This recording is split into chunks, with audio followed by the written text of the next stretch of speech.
ببین شما 15 16 سالت که از میگی 18 رو رد کنم گواهینامه رو بگیرم، ببین رنده میکنم رنده، ولی 18 سالگی میرسی یکی میاد یه رکب عشقی بهت میزنه تا 2 3 سال فقط باید جای اون انتر رو خوب کنی. خودت میای میبینی 22 3 سالته و هیچ به هیچ میگی نه دیگه حاجی جمعم، خونه ماشین کار زنم هم گرفتم یا شوهر کردم تمام. از 30 سالت میشه میبینی اصلا نمیدونی داری چه گویی میخوری، اصلا چی میخوام اینجا چه خبره، اینا کیان تو کی هستی بی پدر گیجی.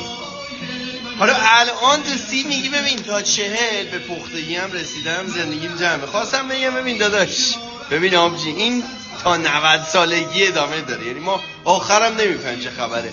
به نظرم باید شل کنیم لذت ببریم. میگه خوش باش که آن که راز داند که خوشی کشاند. با اجازه.